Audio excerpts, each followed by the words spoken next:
সাল্লাল্লাহু আলাইহি ওয়াসাল্লাম 570 খ্রিস্টাব্দে 12ই রবিউল আউয়াল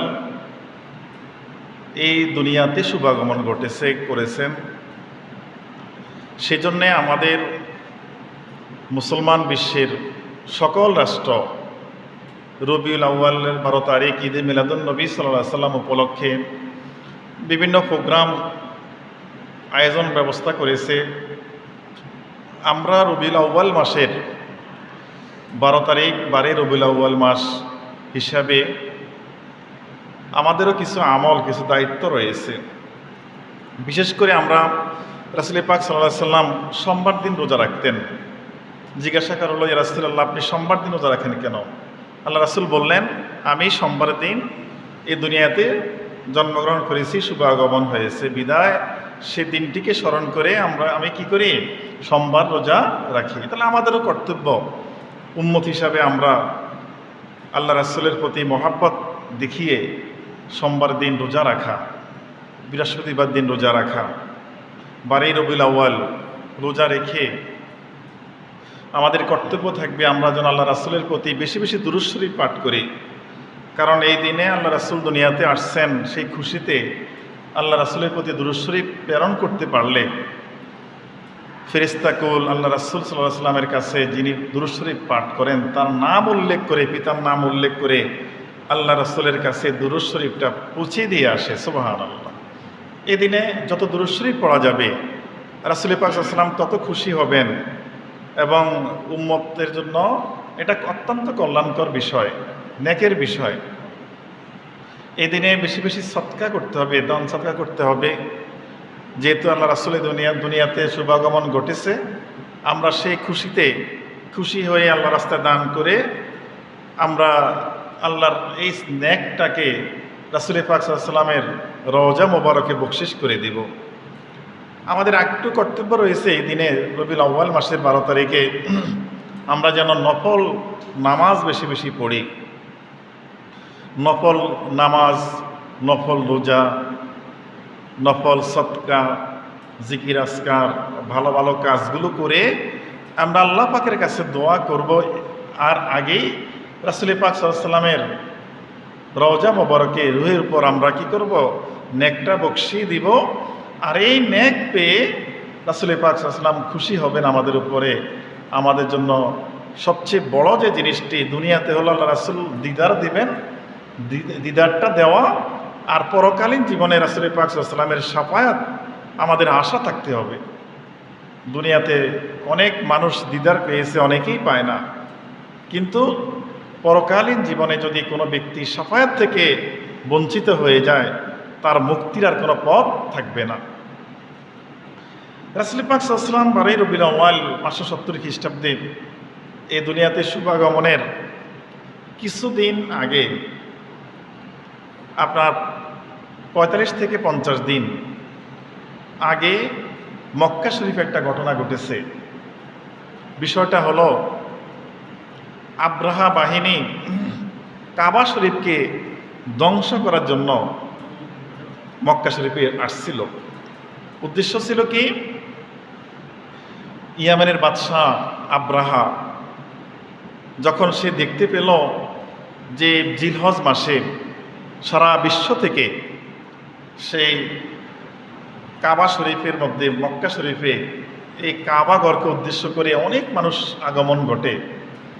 জাহিলি যুগে আল্লাহ রাসূলের আগমনের আগেও এই নিয়ম ছিল, কিন্তু সৌদি আরবে ইয়েমেনের বাদশাহ আব্রাহা চিন্তা করল সারা বিশ্ব থেকে মানুষ মক্কা শরীফে যে উদ্দেশ্যে যায়, সে উদ্দেশ্য আমি ইয়েমেনে রাজধানী সানাতে আমি সেই ব্যবস্থা করব।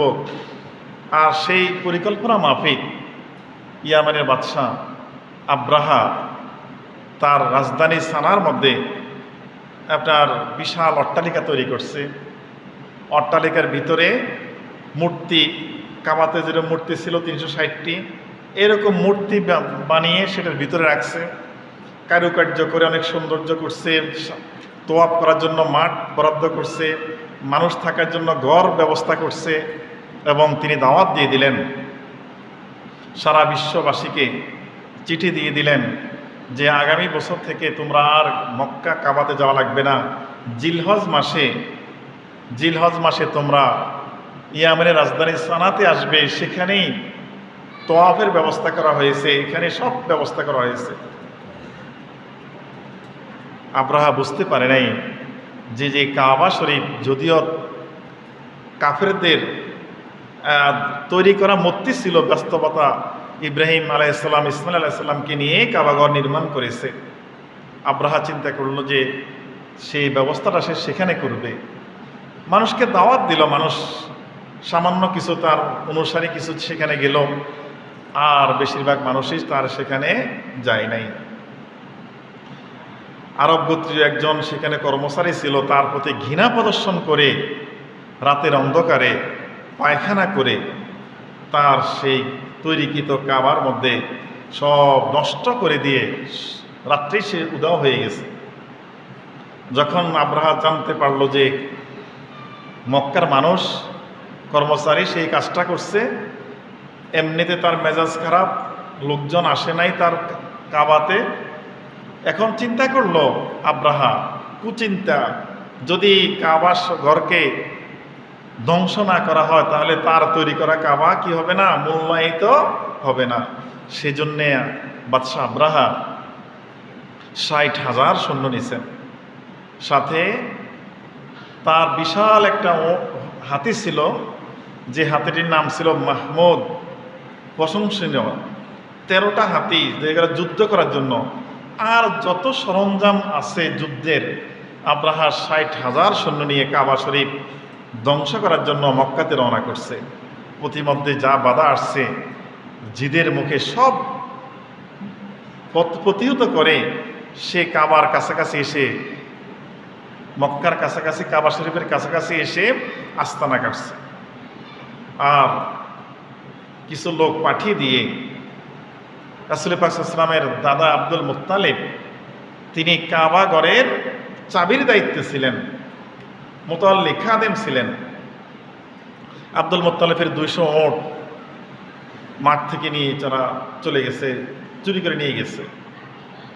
উদ্দেশ্য হলো, যেহেতু কাবার দায়িত্বে আব্দুল মুত্তালিব রয়েছে, আব্দুল মুত্তালিবের ওটগুলো আনলে আব্দুল মুত্তালিব খেপে যাবে এবং কাবা ধ্বংস করতে দিবে না, সে যুদ্ধতে আসবে।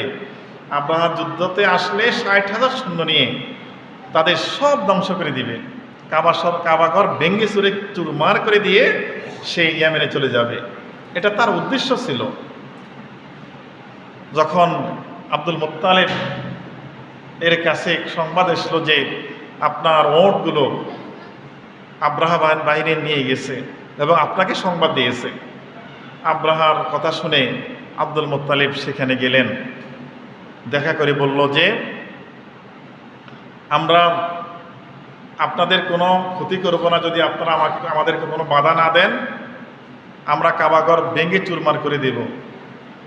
আব্দুল মুত্তালিব বলল যে, আব্দুল মুত্তালিবকে বলল, আপনারা কি আমাদের সাথে যুদ্ধ করবেন? আপনার সিদ্ধান্ত কি? আব্দুল মুত্তালিব রাসূল পাক সাল্লাল্লাহু আলাইহি ওয়াসাল্লামের দাদা, বললে উত্তর দিল যে আমার 200টা ওটের মালিক আমি, আমার ওটগুলো আমাকে দিয়ে দেন, আপনার বাহিনী ওট নিয়ে আসছে। আপনি কি বলেন, কাবা শরীফ? বলল যে কাবা শরীফের মালিক আমি না, আমরা সাধারণ খাদেম, কাবার মালিক আল্লাহ। তখনও আল্লাহকে বিশ্বাস করত আল্লাহ রাসূলের বংশধররা। আব্রাহা অবাক হয়ে গেলেন, যুদ্ধ করব কার সাথে? যিনি প্রধান তিনি বলতেছেন এই ঘরের মালিক তারা না, আল্লাহ ঘরের মালিক, তারা আমাদের সাথে যুদ্ধ করতে রাজি না।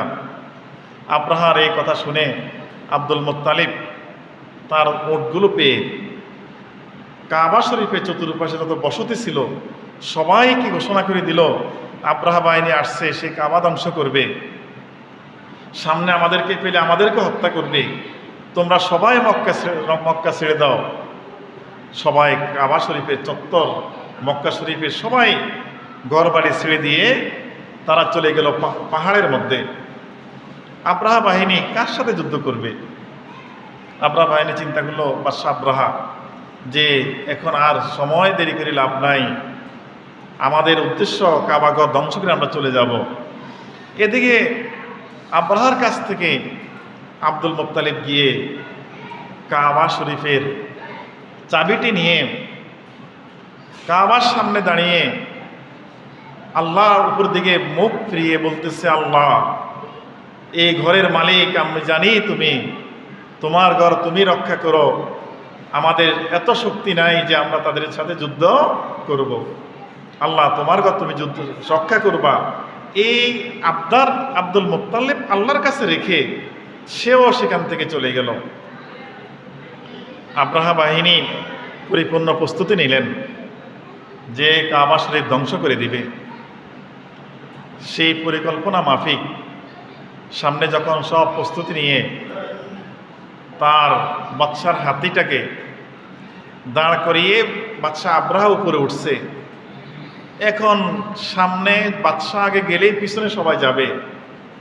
বাদশাহ তার হাতি মাহমুদ যেটা রয়েছে বিশাল দেহের, সেখানে দাঁড়িয়ে যখন কাবার দিকে হাতিকে চালাতে চেষ্টা করে, হাতি সাথে সাথে বসে যায়। আল্লাহু আকবার। কারণ হাতিও জানে এই কাবার মালিক আল্লাহ। হাতিকে বারবার চেষ্টা করলো, সামনে নিতে পারলো না। অন্যদিকে ফিরিয়ে দিলে অন্যদিকে হাঁটে, কিন্তু কাবার দিকে ফিরিয়ে দিলে হাতির সামনের দিকে আসতে রাজি না। এরকম যখন চলতেছিল, তার 60,000 সৈন্যবাহিনী প্রস্তুত, চতুর্পাশে ঘেরাও। হঠাৎ দেখতে পেলেন সবাই লোহিত সাগর, আরব সাগর, লোহিত সাগরের উপর দিয়ে এক বিশাল একটা টুকরা মেঘ আসতেছে। এরা কিছুটা খুশিও হলেন যে মেঘ আসলে, আকাশে মেঘ উঠলে তো নিচে ছায়া পড়বে, একটু আরাম লাগবে। আব্রাহা বাহিনী প্রথম দেখছে কি মেঘ আসতেছে, সবাই দেখলো। বাস্তবতা হলো মেঘ নয়। আল্লাহ পাক কোরআনে মাজিদে বলেন, আলাম তারা কাইফা ফাআলা রাব্বুকা বিআসহাবিল ফিল। রাসূল পাক সাল্লাল্লাহু আলাইহি ওয়াসাল্লামকে উদ্দেশ্য করে আল্লাহ বলেন, আলাম তারা, হে রাসূল আপনি কি দেখেন নাই, কাইফা ফাআলা রাব্বুকা বিআসহাবিল ফিল, হস্তি বাহিনীর সাথে আল্লাহ পাক কি আচরণ করেছেন আপনি কি দেখেন নাই? আয়াতে কারিমা আল্লাহ সূরা ফিল নাজিল করে এই ইতিহাসটা আল্লাহ রাসূলকে জানিয়ে দিলেন। হস্তি বাহিনীর, এই আব্রাহা বাহিনীর যখন তারা চরম পর্যায়ে পৌঁছে গেল, আল্লাহ পাক তখন কি করলেন, ও আরসালা আলাইহিম তায়রান আবাবিল, আল্লাহ পাক প্রেরণ করে দিলেন ঝাঁকে ঝাঁকে পাখি। যে মেঘগুলো দেখছে আসতেছে, এগুলো মেঘ নয়, লোহিত সাগরের উপর দিয়ে আল্লাহ পাক বিশেষ বাহিনী পাঠালেন। অনেক বড় বড় পাখি নয়, কবুতরের থেকে ছোট, চড়ুই পাখির থেকে বড়, এই আকারের একটা পাখি। আপনার 3টা পাথর, ঠোঁটে একটা, 2 পায়ে 2টা, প্রত্যেকটা পাথরের মধ্যেই ব্যক্তির নাম লেখা আছে। এই পাথরটা কোন ব্যক্তির গায়ে পড়বে গিয়ে 60,000 ব্যক্তির জন্য আল্লাহ পাক 60,000 পাথর দিয়ে দিয়েছেন। পাখিগুলা এসে মাথার উপরে এসে, শুধু পাখির কাজ হলো ঠোঁট থেকে ছেড়ে দিল, পা থেকে পাথর ছেড়ে দিল, ওই পাথরের মধ্যে যান যে ব্যক্তির নাম লেখা আছে তার মাথার মধ্যে পড়ে। লোহার টুপি মাথায় উপরে পড়ে, লোহার টুপি ছিদ্র হয়ে মাথায় গিয়ে তার পেট ছিদ্র করে হাতির মধ্যে বা ঘোড়ার মধ্যে, ওই হাতির পেট মধ্যে একেবারে সব কিছু চুরমার করে দিয়ে ছোট্ট একটা পাথর মাটিতে গিয়ে মানুষ সহকারে পড়ে যায়। কি পাওয়ার একটা পাথরের মধ্যে আল্লাহ পাক দিয়ে দিয়েছেন একটা গজব। অত্যন্ত ছোট, আপনার মশারির ডাল থেকে একটু বড়, সানাবোর্ড থেকে একটু ছোট, এই মাপের একটা পাথর। এটা তো স্বাভাবিক, আমরা দাঁতের ভিতরে দিয়ে কামড় দিয়ে ভাঙতে পারি। এই একটা পাথরের মধ্যে এত পাওয়ার, 60,000 ব্যক্তির জন্য 60,000 পাথর পাখির মাধ্যমে, আবাবিল ছোট ছোট পাখির মাধ্যমে আল্লাহ পাঠিয়ে দিলেন। আর সব বাহিনী সেদিন আর কেউ ফেরত যেতে পারে নাই। আব্রাহা সহকারে সব ধ্বংস হয়ে গেছে, সব ধ্বংস করে দিয়েছেন আল্লাহ পাক। একটা মানুষ তাদের সামনে তরল নিয়ে দাঁড়ানোর প্রয়োজন হয় না। আল্লাহ পাক বিশাল দাম্ভিক আব্রাহাকে ধ্বংস করার জন্য কোনো কিছুরই দরকার পড়ে না, শুধু সাধারণ পাখি এসেও তাদের মাথায় বসে না। ছোট ছোট পাখি তাদের ছোট ছোট পাথরগুলো ছেড়ে দিল, আর লোকটা তার বাহন সহকারে পড়ে পচে গলে সব ধ্বংস হয়ে গেল। ও আরসালা আলাইহিম তয়রান আবাবিল তারমিহিম বিহিজারাতিম মিন সিজিল। পাথর আল্লাহ পাঠাইছেন তাদের জন্য। এই আব্রাহা বাহিনীকে ধ্বংস করে দিয়েছে আল্লাহ পাক। রাসূল পাক সাল্লাল্লাহু আলাইহি ওয়াসাল্লামের দুনিয়াতে জন্মের শুভাগমনের মাত্র ৪৫ থেকে ৫০ দিন আগে আল্লাহ পাক এই ঘটনা ঘটিয়েছেন। আল্লাহ পাক যাদেরকে ধ্বংস করেন অনেক বেশি বল প্রয়োগ করেন না। ফেরাউন খোদা দাবি করে ফেলছিল, অনেক ক্ষমতা দেখিয়েছে। আল্লাহ পাক শুধুমাত্র পানির মধ্যে পানির চাপ দিয়ে তার বাহিনী সহ ধ্বংস করে দিয়েছেন। বেশি কিছু প্রয়োজন হয় না। দাম্ভিক যারা তাদেরকে আল্লাহ পাক ধ্বংস করার জন্য, নমরুদ ইব্রাহিম আলাইহিস সালামকে আগুনে পোড়াইতে চেষ্টা করছিল, সে আগুনে সে শেষ, ধ্বংস হয়ে গেছে। কারুন, হামান, ফেরাউন শেষ করে দিয়েছে। আবু জেহেলকে ছোট দুটা বাচ্চা কুবায় সে তাকে মেরে ফেলছে, অথচ কত ক্ষমতার অধিকারী। আল্লাহ পাক যাকে ধ্বংস করবেন তাকে অনেক বড় কিছু প্রয়োজন হয় না, অল্প স্বল্প কারণে তাকে আল্লাহ পাক ধ্বংস করে নির্মূল করে দেন দুনিয়া থেকে। এই আব্রাহা বাহিনীর এই শিক্ষার পরে তাদের যখন সব ধ্বংস হয়ে গেল, তাদের সাথে আনা ধন সম্পদ, যে স্বর্ণ অলঙ্কার, হীরামণি মুক্তা, এক বাদশাহ নিজে আসছে যুদ্ধক্ষেত্রে, কত কিছু নিয়ে আসছে। আব্রাহার বাহিনীর হাতে গলায় ব্যবহৃত যে সমস্ত স্বর্ণ গয়না ছিল, একটা কূপ ভরে গেছে মক্কা শরীফের। এত অধিক পরিমাণে সম্পদ তারা নিয়ে যুদ্ধক্ষেত্রে আসছিল। দাম্ভিক অহংকার দেখানোর জন্য আসছে এগুলা নিয়ে, যে আমরা গরিব নয়, আমরা অনেক ধনী মানুষ, এটা বোঝানোর জন্য তারা অলংকার পরে যুদ্ধক্ষেত্রে আসছে। আল্লাহ পাক ধ্বংস করে দিয়েছেন। এই জন্য আল্লাহ পাক রাসূল পাক সাল্লাল্লাহু আলাইহি ওয়াসাল্লামকে উদ্দেশ্য করে বলেন, আলাম তারা কাইফা ফাআলা রাব্বুকা বিআসহাবিল ফিল। আপনি কি দেখেন নাই, বা আপনি স্মরণ করুন সেই কথা, আব্রাহা বাহিনীকে আল্লাহ পাক, হস্তি বাহিনীকে আল্লাহ পাক কিভাবে ধ্বংস করে দিয়েছেন। আল্লাহ পাক রাসূল পাক সাল্লাল্লাহু আলাইহি ওয়াসাল্লাম আর ৫০ দিন পরে দুনিয়াতে আসবেন। এই সময় যদি কাবা শরীফ ধ্বংস হয়ে যায়, তাহলে আল্লাহ রাসূল একটা বিপাকে পড়ে যেতে হতো। সেই জন্য আল্লাহ নিজ হাতেই আল্লাহ রাসূলের সম্মানার্থে এই কাবার পক্ষকে আল্লাহ পাক রক্ষা করে দিয়েছেন। ঠিক এমনিভাবে আরেকজন বাদশাহ আরো আগে তিনি আসছিলেন, বাদশাহ তুব্বা নামক এক বাদশাহ।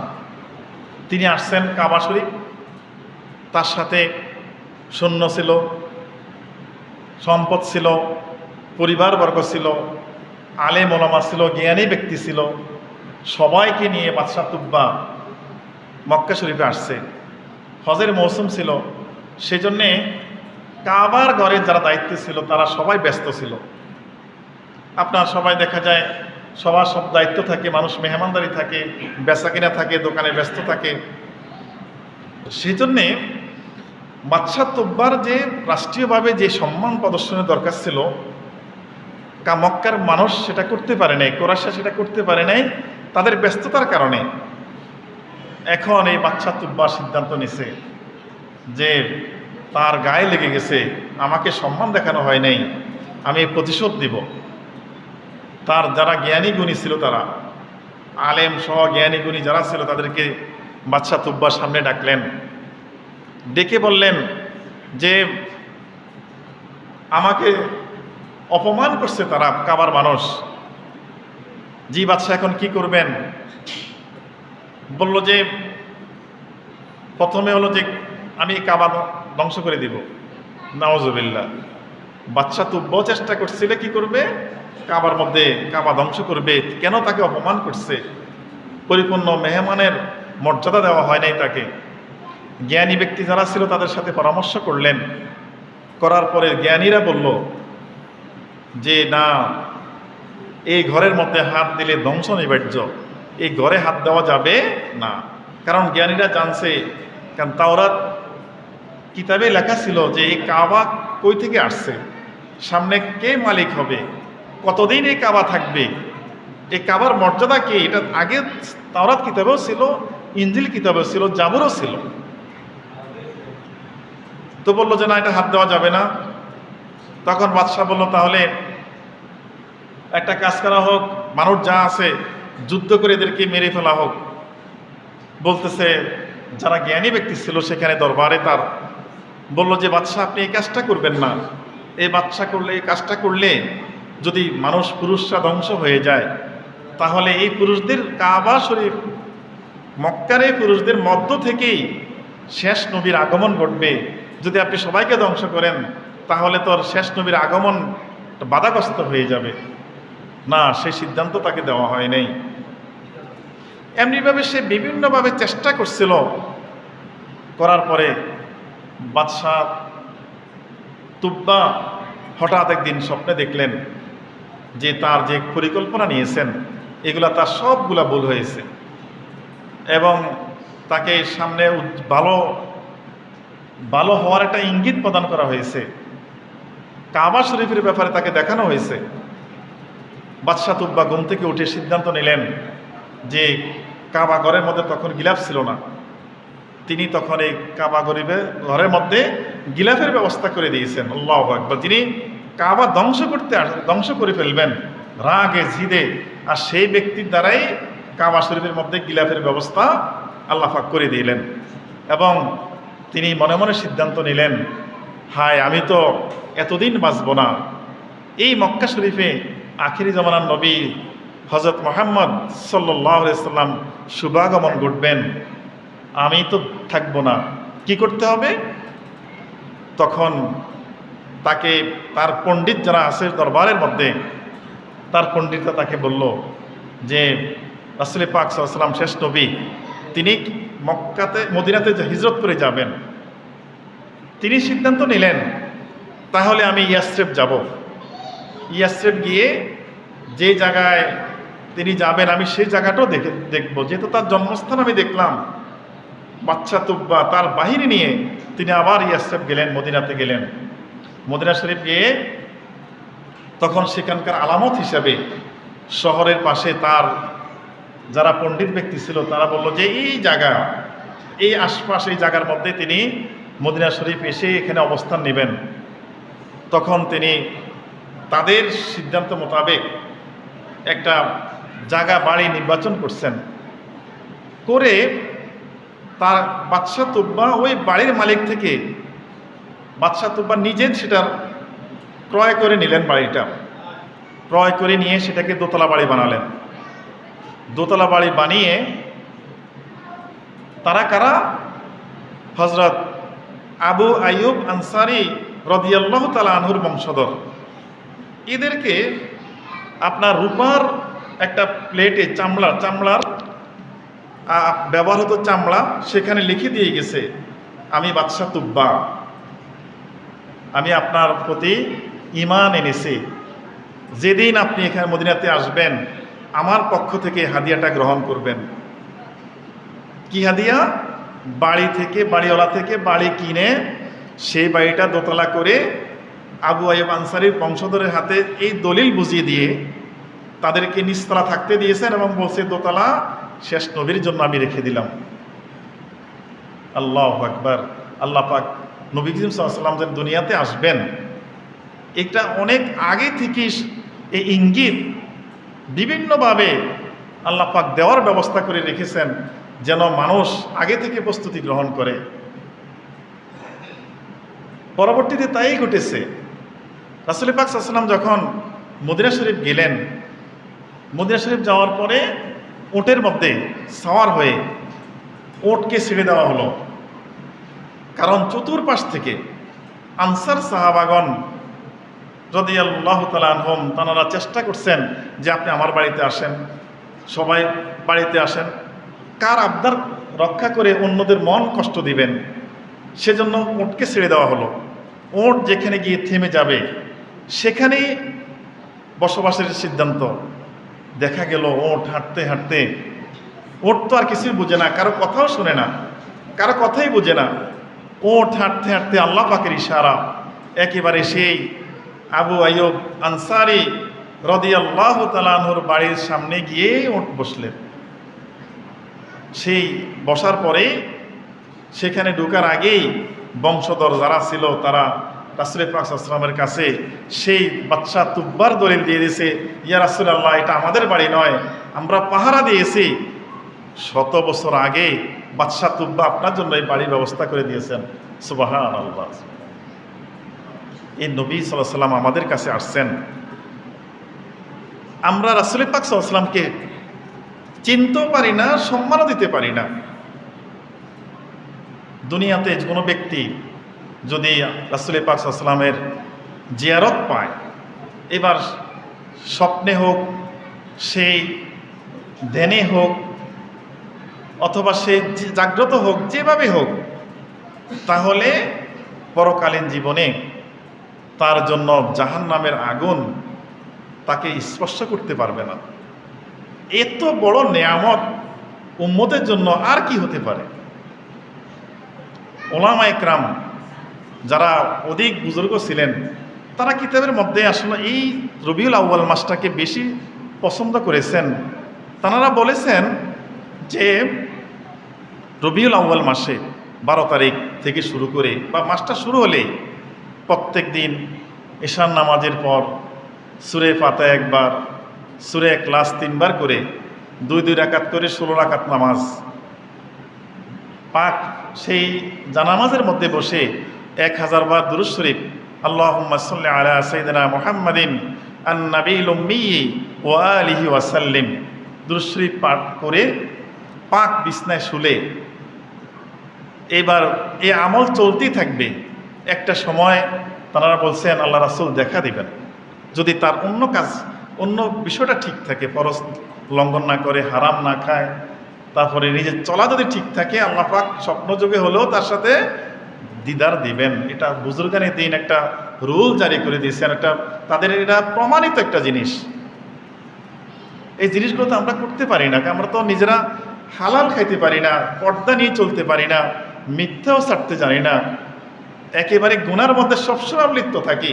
তারপরও যদি আমরা চেষ্টা করতে থাকি, তাহলে হয়তো জীবনে যতবার রবিউল আউয়াল মাস আমরা পাই, সবগুলো মাসে যদি আমরা চেষ্টা করতে থাকি, একটা সময় জীবনের পূর্ব মুহূর্তে হলেও হয়তো আল্লাহ রাসূল কি করবেন? দেখা দিবেন ইনশাআল্লাহ। চেষ্টা করতে হবে। কেমন পরিণতি? সেটা হলো যে ব্যক্তি আল্লাহ রাসূলকে স্বপ্নযোগে দেখলো, আল্লাহ রাসূল বলছে সে সত্যিই দেখছে, কারণ শয়তান কখনো রাসূল পাক সাল্লাল্লাহু আলাইহি ওয়াসাল্লামের সুরত ধরতে পারে না। আর পরকালীন জীবনে সবসময় আশা থাকতে হবে রাসূল পাক সাল্লাল্লাহু আলাইহি ওয়াসাল্লামের দিদার পাওয়া। আল্লাহ রাসূলের দিদার যদি কেউ না পায়, তাহলে সে মুক্তির কোনো সম্ভাবনাই থাকবে না। তাহলে আমাদের এই মাসগুলোর মধ্যে রবিউল আউয়াল মাস আসছে, আমরা বেশি বেশি নফল ইবাদত, বেশি নফল রোজা, দুরূদ শরীফ বেশি বেশি পড়ে, দান সদকাত বেশি বেশি করে এই সওয়াব রেসানিটা রাসূল পাক সাল্লাল্লাহু আলাইহি ওয়াসাল্লামের রওজা মোবারকে আগে পাঠিয়ে দিব। আর এই সময়ে এই কাজটা করতে পারলে আল্লাহ রাসূল আমাদের প্রতি বেশি খুশি হবেন। আল্লাহ যেন আমাদের সবাইকে তৌফিক দান করুক। সবাই বলেন আমিন। ওয়া আখিরু দাওয়ানা আলহামদুলিল্লাহি রাব্বিল আলামিন।